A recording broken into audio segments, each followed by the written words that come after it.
வாத்தியாரை கூப்பிட்டு, சார் நான் புதுசாக ஒரு படத்தில் நடிச்சிருக்கேன் சார், நீங்கள் கண்டிப்பாக பார்க்கணும். என் பையன் நடிச்சிருக்கேன், நான் பார்க்காம இருப்பேனடா. நாளைக்கு முதல் ஷோ பார்த்துறேன். 10:30 போய் பார்த்தார். ஆளக்கானா நம்மளே ஏதோ ஒருத்தர் தூங்கிட்டோம் போலன்னு சொல்லி மறுநாளும் போய் அதே 10:30 மணி ஷோ பார்த்தார். அன்னைக்கு காணா. நம்ம எதுவும் இன்ட்ரோலுக்கு போகும்போது என்று வந்துட்டு போயிட்டானே நம்ம பையன் தெரியாது சொல்லி 3வது தடவை ஒரு நாள் போய் பார்த்தார். ஆளக்கானா. கோவமான கோவம். போன போட்டீங்களா மனுஷனாடா, உனக்கா அந்த நான் லீவை போட்டு 3 நாள் போய் அந்த படத்தை பார்த்தேன். படத்தில் ஒரு பிட்டிலோட நீ வரல அப்படின்னு. அந்த படத்தில் நான் தீவிரவாதி நடிச்சிருக்கேன். கடைசி வரைக்கும் தலைமறைவாத்தான் இருப்பேன். நான் வெளியே வர வழக்கம் எனக்கு கிடையாது.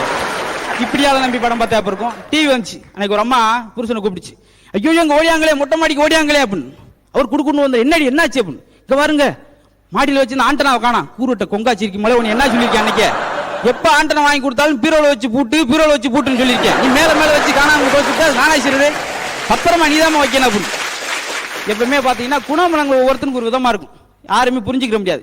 சில பாத்தீங்கன்னா ரொம்ப கஞ்சத்தனமா இருப்பாங்க. ஒய்ப்ப பட்டு நடிச்சு